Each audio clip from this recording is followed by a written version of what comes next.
अंकित और अनु भाई बहन थे। माँ बाप के देहांत के बाद बड़ी बहन अनु ने दिन रात मेहनत करके अंकित की देखरेख की और उसे पढ़ा लिखा कर पैरों पर खड़ा किया था। दोनों भाई बहन खुशी खुशी रह रहे थे। एक दिन, दीदी मुझे जॉब मिल गई है। अरे वाह भैया, तेरी मेहनत सफल हुई। मेरी मेहनत नहीं दीदी, आपकी मेहनत। अगर पापा के निधन के बाद मेरी जिम्मेदारी आप न उठाती तो ये सब नहीं हो पाता। मेरी सफलता सिर्फ आपके बलिदान की वजह से है दीदी। कुछ महीनों बाद अंकित की शादी सीमा से हुई। सीमा बड़ी ही चालाकी से अनु से मीठा मीठा बोलकर घर का सारा काम करवा लेती थी और खुद अंकित के साथ घुमा फिरा करती थी। वैसे तो वो सिर्फ खाना बनाने का काम ही घर में करती थी, लेकिन अब उसे उससे भी छुटकारा चाहिए था। इसीलिए एक दिन, दीदी मेरे हाथ का खाना अंकित को पसंद नहीं आता, क्या आप खाना बना दोगी प्लीज? अरे हाँ, ये भी कोई कहने की बात है, जरूर। सीमा इस बात से मन ही मन बड़ा खुश होती है और अगले दिन के झाड़ू पोछे के काम से छुटकारा पाने के लिए एक और तरकीब लड़ाती है। हॉल में जोर जोर से कराहने लगती है। उसके कराहने की आवाज सुनकर अनु हॉल में भागती हुई आती है। क्या हुआ सीमा? दीदी लगता है मेरी कमर अकड़ गई है। वो क्या है ना, मुझे झाड़ू पोछा करने की आदत नहीं है ना। मेरी मम्मी पापा ने मुझसे कभी ये काम नहीं करवाया। अरे कोई बात नहीं, झाड़ू पोछा ही तो है, मैं कर लिया करूंगी। ऐसे ही धीरे धीरे सीमा ने घर के सारे कामों का बोझ अनु पर डाल दिया। घर का सारा काम अनु करती थी, फिर भी सीमा को अनु से छुटकारा चाहिए था। इसलिए एक दिन वो अंकित के ऑफिस से लौटने से ठीक पहले ढेर सारे कपड़े लेकर धोने का नाटक करने बैठ जाती है। अरे सीमा, इतने कपड़े? अब क्या करूं, अकेली पड़ जाती हूँ, करना तो मुझे ही है ना। अरे दीदी से मदद ले लेती। अच्छा, ताकि सारा जमाना कहे कि भाभी बड़ी ननद से काम करवा रही है।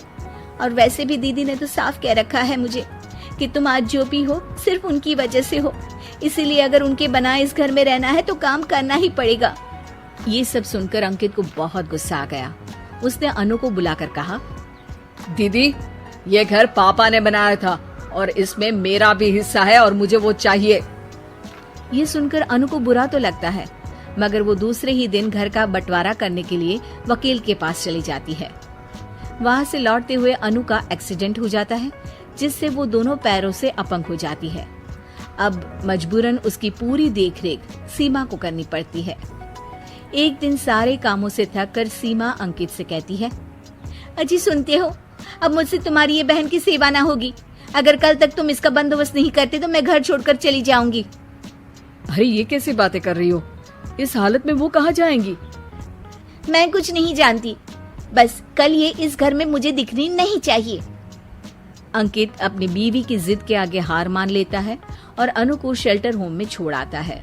3 महीने बाद, अजी सुनते हो, ये आपके लिए एक पार्सल आया है, ये लीजिए। अरे इसमें तो घड़ी है और एक चिट्ठी भी है। दिखाइए तो। अरे वाह, बड़ी ही सुंदर घड़ी है, लेकिन ये आपको भेजी किसने? पता नहीं, शायद चिट्ठी में कुछ लिखा हो। आशा करती हूँ ये घड़ी तुम्हें पसंद आएगी। रक्षाबंधन की बहुत शुभकामनाएं, तुम्हारी दीदी अनु। चिट्ठी पढ़कर अंकित की आंखें भर आती है। मैं दीदी को लेने जा रहा हूँ सीमा। अरे घड़ी भेज तो दी उन्होंने, अब क्यों जाना उनके पास? देखा सीमा, दीदी हमसे दूर जाकर भी हमारे बारे में ही सोचती है, और एक हम है जो उनकी सेवा से बचने के लिए उन्हें शेल्टर होम छोड़ा है। तुम्हारी बातों में आकर मुझसे ये क्या पाप हो गया? मैं जा रहा हूँ दीदी को लेने, और जब मैं वापस आऊँ तो तुम मुझे हमारे घर में मत दिखना। इतना कहकर अंकित अनु को लेने निकल जाता है। वहाँ पहुंचकर, दीदी मुझे माफ कर दो, मैं तुम्हें लेने आया हूँ। भाई आज तो राखी है, आज तो मैं मना कर भी नहीं सकती। दोनों घर पहुंचते हैं। अरे सीमा, तुम अभी तक यहीं हो? निकल जाओ इस घर से। अरे वाह अंकित, फिर वही गलती कर रहे हो तुम। सीमा, तुम कहीं नहीं जाओगी। दीदी मुझे माफ कर दो, मुझसे गलती हो गई। सीमा, आज ये समय माफी मांगने का नहीं है, राखी की तैयारी करने का है। चलो तैयार हो जाओ, तुम्हारे भैया के घर भी तो जाना है ना। ये सुन सीमा अनु के गले लग जाती है।